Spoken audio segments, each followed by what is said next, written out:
Nah, anak negeri, jadi ikan yang sudah kita ambil di keramba ini bukan kita mau konsumsi, tapi kita mau mandiin. Hah? Kenapa tuh ya mau dimandiin? Nah, jadi bukan kamu aja Vel yang mandi. Jadi ikan ini juga perlu mandi supaya lebih fresh dan juga jamurnya hilang. Nah, untuk airnya sendiri ini menggunakan air tawar.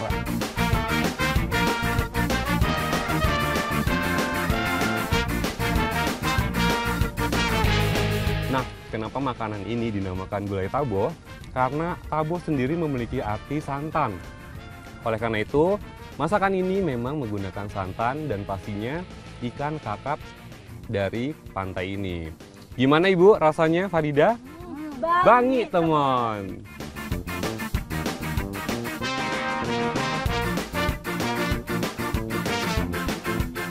Keripik pisang udah biasa. Nah, ini salah satu alternatif oleh-oleh khas Lampung, yaitu pai pisang Suluhanda. Rasanya nggak kalah bangi pastinya. Wah, kue mata roda spesial kemerdekaannya cakep banget ya. Warnanya merah putih. Pewarnanya pun memakai pewarna alami dari buah stroberi. Jadinya pasti aman dan juga sehat ya.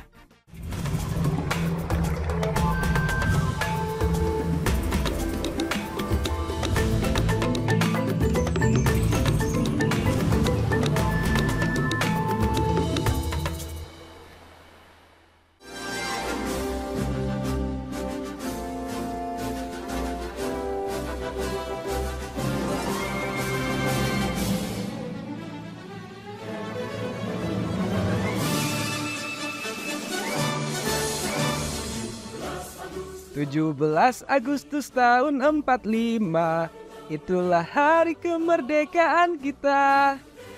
Di tahun 2023, bangsa Indonesia merayakan kemerdekaan yang ke-78. Seluruh masyarakat Indonesia dari Sabang sampai Merauke bersuka cita merayakan momen kemerdekaan negara Republik Indonesia.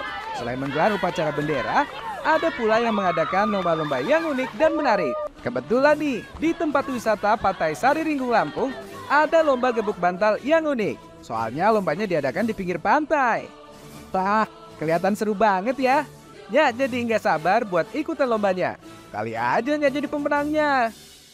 Nah, sekarang saatnya saya yang coba ya. Doain saya menang, anak negeri. Ayo, ayo lawan saya.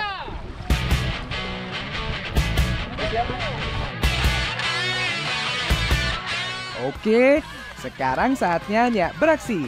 Langsung saja kita serbu. Waduh, lawannya ternyata kuat juga ya. Hampir saja Nyak jatuh. Ayo semangat, Nyak pasti bisa. Lomba gebuk bantal ini biasanya dilakukan di kolam maupun sungai. Tapi di pantai juga bisa kok. Bahkan lebih enak kalau di pantai. Soalnya kalau jatuh, bisa langsung berenang di pantai. Hahaha.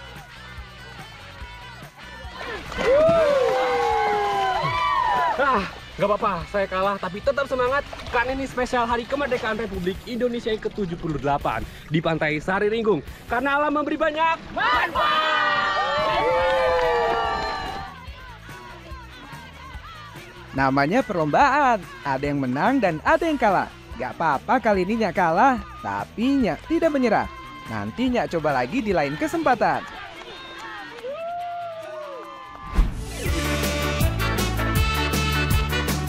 Kebetulan ada di pinggir pantai, kali ini Nyak mau ajak anak negeri buat main ke keramba apung yang tidak jauh dari Pantai Sariringgung. Kebetulan kali ini Nyak nggak sendiri, tapi ditemani dengan Feli.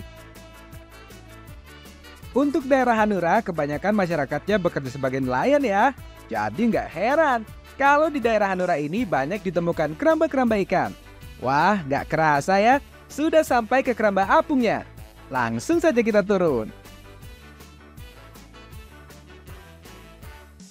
Ikan-ikan yang dibudidaya di sini tentunya harus dirawat ya. Setiap pagi dan sore, ikan-ikan di keramba harus diberi pakan. Makannya pun berbagai macam. Ada yang alami dan ada pula yang organik seperti pelet ikan. Pemberian pakan harus teratur dan sesuai jadwal ya, agar ikan di kerambanya tetap sehat. Kayaknya sudah pada kenyang nih ikannya. Kegiatan di keramba tidak hanya pemberian pakan saja. Nyak dan Feli juga mau mandiin ikan. Nah lo, baru tahu kan ikan juga bisa mandi? Hahaha. Kalau jaringnya sudah naik ke permukaan, baru deh Nyak ambil ikan laut yang akan dimandikan. Kalau sudah, ikannya langsung dimasukkan ke dalam ember atau wadah yang berisi air tawar. Setelah di dalam ember, diamkan selama beberapa menit. Nah, anak negeri, jadi ikan yang sudah kita ambil di keramba ini bukan kita mau konsumsi, tapi kita mau mandiin. Hah? Kenapa tuh Yay mau dimandiin? Nah, jadi bukan kamu aja Vel yang mandi. Jadi ikan ini juga perlu mandi supaya lebih fresh dan juga jamurnya hilang. Nah, untuk airnya sendiri ini menggunakan air tawar. Ayo Vel, kita mandiin ikannya Vel. Kegiatan memandikan ikan ini rutin dilakukan setiap hari sebelum pemberian pakan sore. Tujuannya agar ikan terhindar dari penyakit bintik putih maupun jamur. Kita balikin lagi ya. Nah, ini udah bersih nih ikannya. Wey, udah ada ikan. Keramba jaring apung ini memiliki kelebihan tersendiri loh. Salah satunya, sirkulasi air di keramba jaring apung ini tetap terjaga. Karena airnya langsung dari laut, sehingga tidak perlu memperhatikan kebersihannya maupun kandungan oksigen pada airnya. Kebetulan nih, Pak Saiful mau panen ikan kakap. Ikan kakap banyak jenisnya ya. Ada kakap merah, putih, dan juga hitam. Kalau di keramba ini banyak hidup ikan kakap hitam. Sebelum memanen kita tarik dulu jaringnya ya. Kalau jaringnya sudah naik ke permukaan, langsung saja kita ambil ikan kakapnya dengan menggunakan jaring. Pak, ikannya kita bawa ya, mau buat dimasak. Oke, ayo Mel. Asik. Merdeka anak negeri. Merdeka! Nah, kali ini kita ada di Pantai Sari Ringgung sambil masak yang gak nanggung-nanggung. Apa tuh? Nah, kali ini tetap makanan khas Lampung dan dengan ikan kakap pastinya. Kita mau masak apa nih? Pisro. Eits, bukan misro ya, beda. Ini pisro khas dari Lampung. Langsung aja kita masak. Kalonya sama Minan Lia dan Feli mau pakai ikan kakap putih. Kalau pisro biasanya memakai ikan utuh. Jadi ikan kakap putihnya jangan dipotong-potong ya. Cukup diiris tipis di bagian badannya. Namanya ikan laut pasti ada bau amisnya ya. Untuk menghilangkan rasa amisnya, biasanya kita tambahkan perasan jeruk lemon maupun jeruk limau. Setelah ikannya diberikan perasan jeruk lemon, baru deh kita bumbuin ikan kakap putihnya. Bumbunya cukup pakai garam dan merica bubuk. Taburi garam dan merica di seluruh bagian ikan. Kalau sudah, tinggal dikukus deh. Pisro mempunyai ciri khas pada sambal yang bercita rasa pedas, manis, dan juga asam. Untuk membuat sambalnya, sama seperti sambal pada umumnya. Namun yang membedakan sambal pisro ini, lebih banyak menggunakan jeruk nipis untuk campurannya. Kalau sudah, tinggal diulek deh, sampai sambal pisronya halus. Kalau sambal pisronya sudah halus, lanjutnya olah ikan kakapnya. Ikan kakap yang sudah dibumbuin tadi, lalu dibungkus dengan daun pisang. Setelah itu, baru deh dikukus. Ini dia yang unik dari pisro. Biasanya ikan digoreng dan dibakar. Nah, kalau pisro ini, ikannya dikukus. Tujuannya agar ikannya tidak berubah warna dan juga tidak hancur dagingnya. Selain itu, ikan yang dikukus pastinya lebih sehat, karena kandungan protein dan gizinya tetap terjaga. Untuk proses pengukusannya, membutuhkan waktu 10-15 menit tergantung besar ikannya. Semakin besar ikannya, maka semakin lama pula proses pengukusannya. Asik! Pisro ikan kakapnya sudah jadi. Lihat nih, daging ikan kakap yang putih ditambah sambal pisro yang merah, jadi perpaduan yang pas. Merah putih, seperti bendera Indonesia kan? Oh iya, karena episode ini temanya kemerdekaan, kita tambahkan pula hiasan bendera merah putih di atasnya. Biar makin meriah dan makin cantik tentunya. Rasa ikan pisronya enak banget anak negeri. Perpaduan ikan kukus dan sambalnya pas banget di mulut. Rasa sambalnya juga unik. Ada rasa pedas, manis, gurih, dan tentunya ada rasa asam khas jeruk nipis. Biasanya masyarakat Lampung memakan pisro ini secara bersama-sama. Apalagi dimakannya dengan nasi hangat, membuat pisro ini makin menggugah selera. Pokoknya bangi temon. Selain enak, pisro ini sangat sehat loh. Soalnya ikannya dikukus, sehingga nutrisi pada ikan seperti zat antioksidan dan asam lemak omega 3 masih terjaga. Tingginya kandungan asam lemak omega 3 mampu memberikan manfaat untuk kesehatan otak. Jadi banyak-banyak makan ikan ya, biar makin pintar. Hehehe. Masak apa nih kita? Oh, gulai tabo, salah satu makanan tradisional khas Lampung juga, dan pastinya bangi temon. Mau tahu seenak apa? Langsung aja Bu, kita masak. Biasanya kalau gulai memakai daging sapi maupun ayam, nah kalau gulai tabo ini menggunakan ikan laut. Ikan lautnya pun bisa apa saja ya. Kalaunya sih pakai ikan kakap putih. Kebetulan ikan kakapnya tadi masih banyak. Ikan kakapnya iris dulu ya. Sama seperti pisro, gulai tabo ini menggunakan ikan yang utuh. Jadi ikannya tidak perlu dipotong, cukup diiris tipis di bagian badan ikannya saja ya. Kalau sudah, tinggalnya bumbuin dengan garam dan merica bubuk. Biar ikan kakapnya makin segar, kita tambahkan juga perasan jeruk nipis ya. Dalam bahasa Lampung, tabo berarti santan. Jadi gulai tabo merupakan gulai santan yang ditambah dengan bermacam sayuran maupun ikan. Kelapa yang dipakai untuk gulai tabo biasanya kelapa tua yang memiliki santan yang agak kental.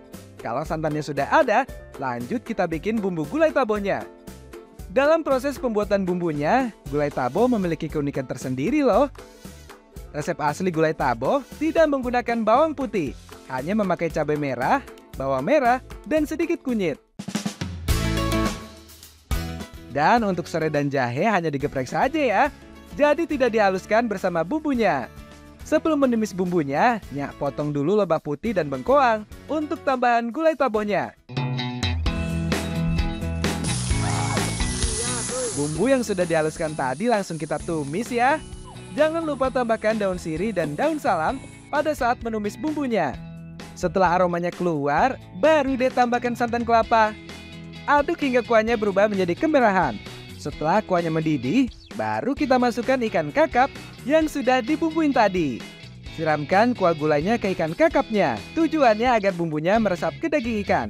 Untuk sayuran pelengkap seperti lobak, bengkuang, dan cabai hijau, kita tambahkan terakhir ya. Tujuannya agar sayurannya tidak mudah layu dan hancur. Gulai tabo ini sekilas mirip dengan sayur lodeh. Bahan-bahan yang digunakan juga hampir sama. Yang membedakan hanya bahan utama gulai tabo menggunakan ikan laut maupun ikan tawar. Gulai tabo biasa disajikan pada acara-acara adat maupun acara besar di Lampung. Ada dua jenis gulai tabo. Yang pertama menggunakan bahan dasar ikan laut dan yang kedua menggunakan bahan dasar ikan air tawar seperti ikan mujair dan ikan mas. Namun keduanya tetap menggunakan santan kelapa kental pada campurannya. Karena santan kelapa inilah yang membuat gulai tabo memiliki cita rasa gurih dan juga asin. Baik pisro maupun gulai tabo, keduanya memiliki ciri khas masing-masing. Tapi keduanya memiliki kesamaan, yaitu sama-sama enak dan lezat. Saking lezatnya, Nyak jadi kepingin nambah lagi nih.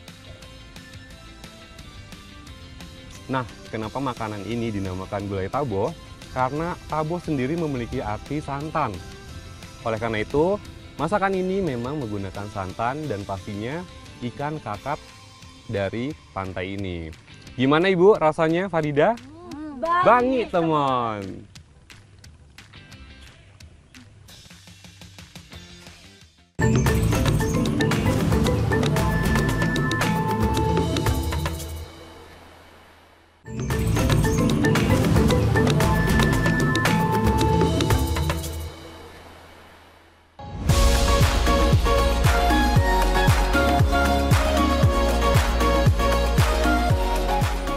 Provinsi Lampung merupakan penghasil pisang terbesar ketiga di Indonesia. Menurut Badan Pusat Statistik tahun 2022, buah pisang merupakan komoditas hortikultura terbesar di Provinsi Lampung. Makanya nggak heran kalau di setiap daerah Lampung banyak ditemukan kebun pisang dengan berbagai jenis. Salah satunya ada di daerah Kabupaten Pesawaran. Kebetulan di anak negeri, Nyak sama Theo lagi di Desa Dantar, Dusun Margodadi, mau cari pisang untuk diolah jadi makanan manis. Udah keliling-keliling kebun, belum ketemu sama pohon pisang yang lagi berbuah nih. Itu kayaknya ada yang lagi panen buah pisang. Gak banyak basa-basi, langsung tancap gas. Pak, lagi ngapain Pak? Ini nebang pisang nih. Oh, nebang pisang. Oke, boleh sih Kang bantu? Boleh. Ayo, kita bantu yuk bapaknya. Wah, bagai peribahasa pucuk dicinta ulam pun tiba nih. Yang lagi dicari-cari akhirnya ketemu juga. Kebetulan lagi ada yang panen buah pisang jantan nih. Sebagai pria sejati, Nyak mau bantu kedua bapak ini untuk mengangkut pisang-pisangnya ke tempat pengepul.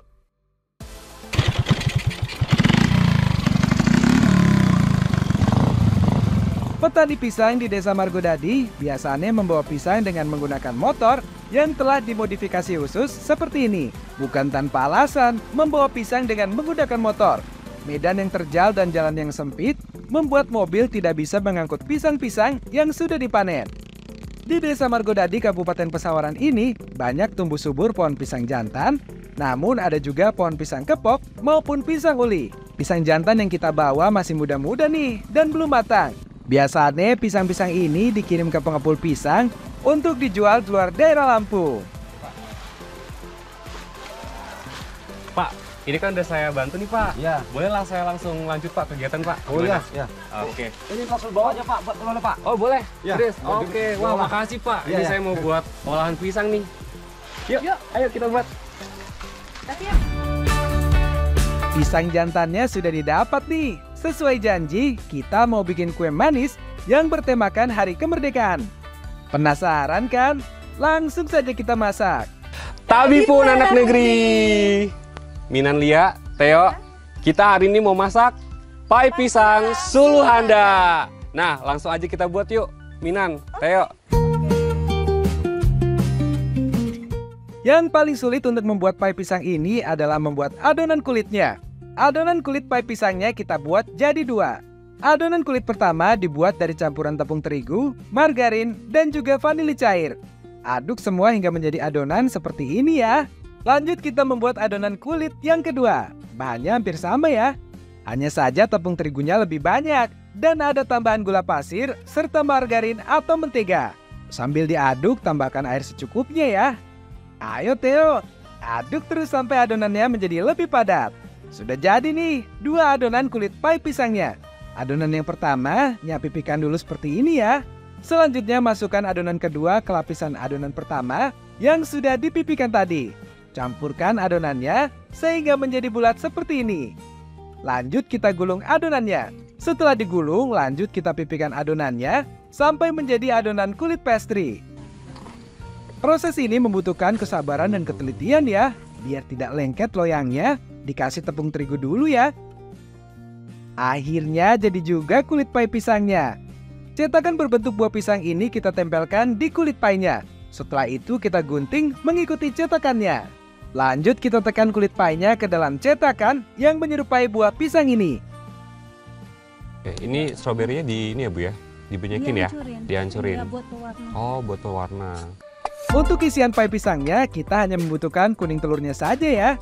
Kuning telurnya lalu tambahkan gula pasir, aduk hingga mengental. Sambil diaduk, tambahkan juga kental manis yang sudah diberi air. Agar adonannya lebih mengental, Nyak tambahkan tepung terigu. Aduk hingga adonan flanya jadi. Isiannya sudah jadi nih. Tuh lihat, ada fly yang berwarna putih dan ada juga fly yang berwarna merah. Nah Bu, ini adonannya kita masukin pisang sama fly ya? Oke. Masukin ya Bu.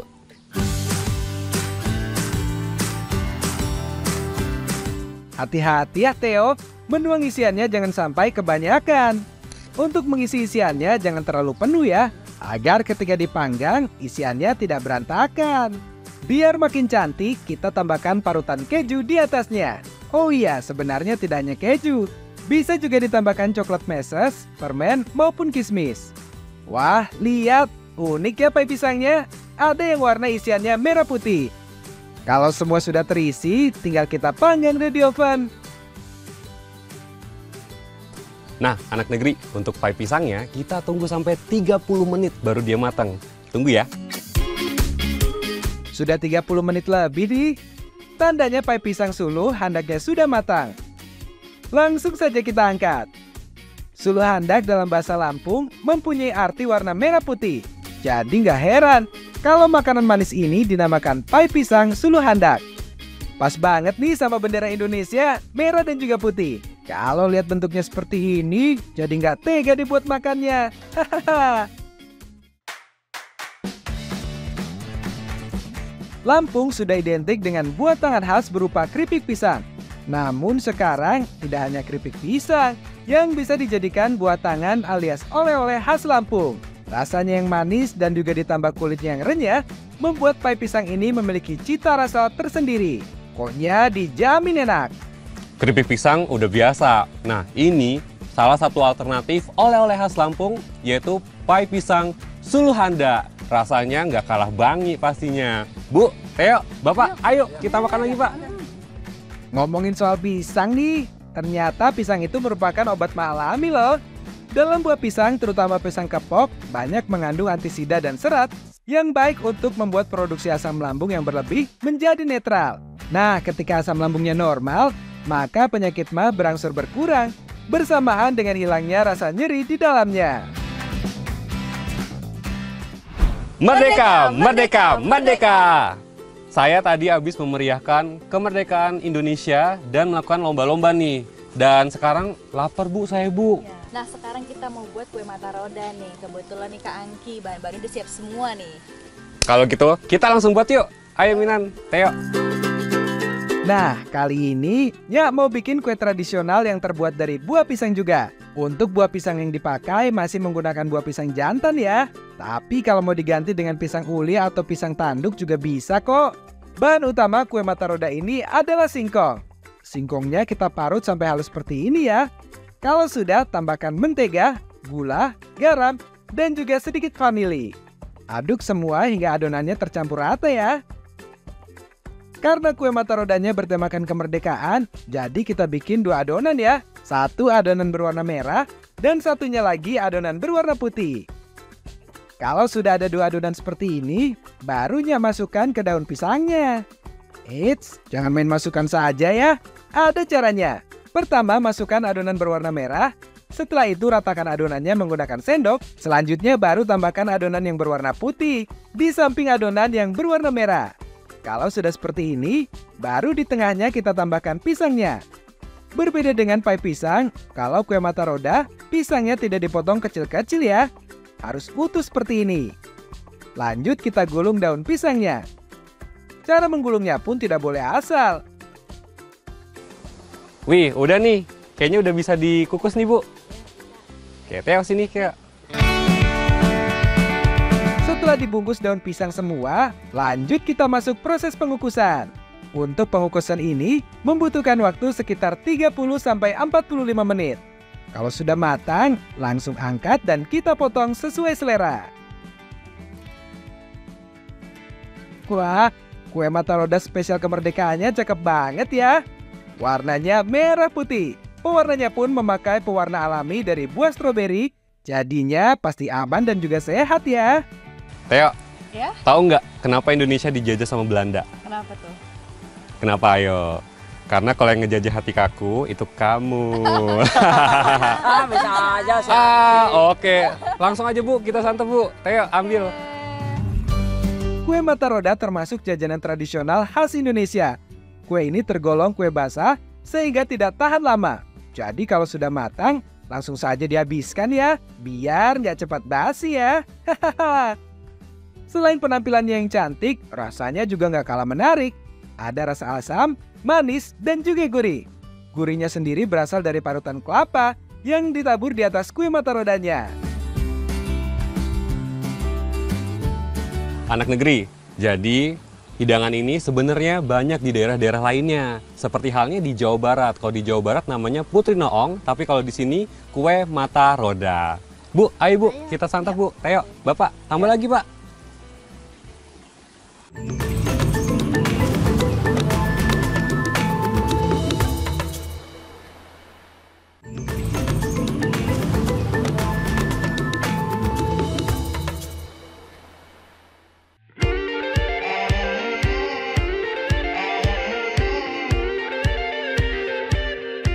Gimana? Cocok kan ya pakai tas lempang ini? Tas ini merupakan hasil pengrajin yang berada di Lampung Selatan. Tuh lihat, tasnya unik banget kan? Warnanya pun cerah-cerah. Siapa sangka kalau tas ini terbuat dari anyaman bambu loh. Gak percaya? Oke, kita kasih tahu deh proses pembuatan tas ini dari awal.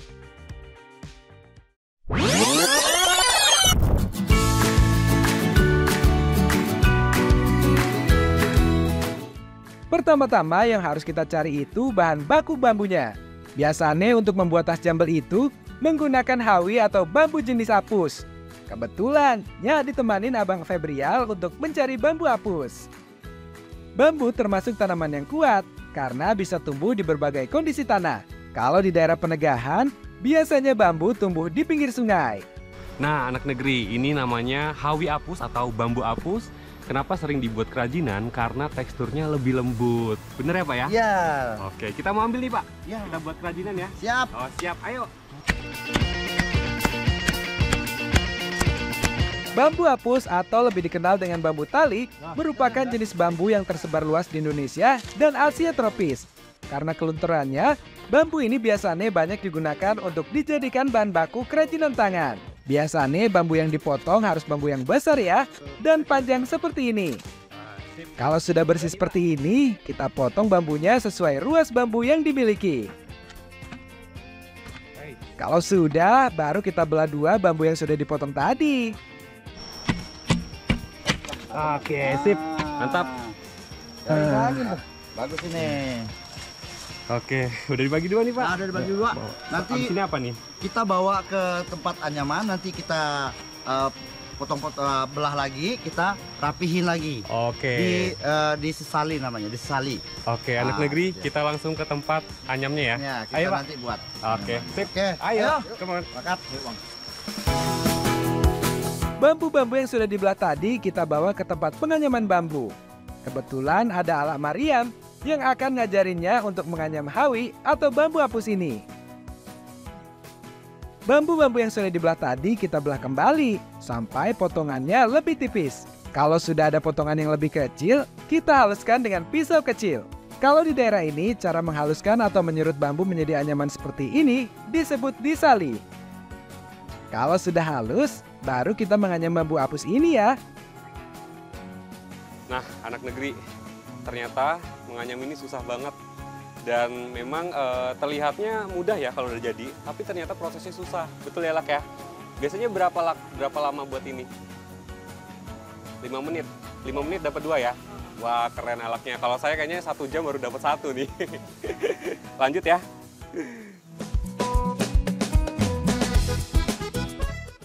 Untuk tas jambel, anyaman bambu apus yang digunakan tidak besar. Cukup anyaman yang kecil seperti ini. Tuh, lihat. Bagus kan anyaman bambunya? Nah, ini yang udah dipotong-potong tadi, kita buatkan, ini udah bahan sudah jadi. Kita buat jahit tangan di sini. Oke. Untuk jambel. Si jambel ya. Nah, anak negeri, jadi ini kain abung yang akan kita buat jambel. Anyaman bambu apusnya sudah ada nih. Lanjut ke proses penjahitan ke kain. Anyaman bambu ini akan dijahit ke kain agung maupun kain tapis terlebih dahulu. Walaupun terlihat gampang, ternyata tidak semudah yang dibayangkan loh. Perlu ketelitian juga agar setiap benang jahitnya menempel dengan anyaman bambunya. Karena masih menggunakan tangan, jadi membutuhkan waktu yang lebih lama ya. Sip, akhirnya anyaman bambunya sudah menempel di kainnya. Nah, ini dia udah jadi nih. Pak, sekarang kita ngapain nih, Pak? Kita jahit mesin. Kita jahit mesin. Ayo kita jahit mesin supaya jadi jambel. Ayo, Pak. Untuk sentuhan akhirnya menggunakan mesin jahit ya, agar lebih cepat dan hasil jahitannya pun lebih bagus. Setelah jahit di sisinya, baru kita menambahkan kain tapis dan juga pernak-pernik tambahannya. Ini dia tas jambel dari Lampung Selatan. Lihat warna kainnya, ada merah dan juga putih. Jadi sejalan kan dengan bendera Indonesia, merah dan putih.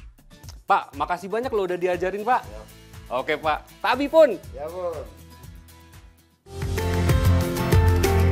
Tas jambel merupakan tas khas Lampung yang merupakan perpaduan dari anyaman bambu apus dan kain tapis khas Lampung.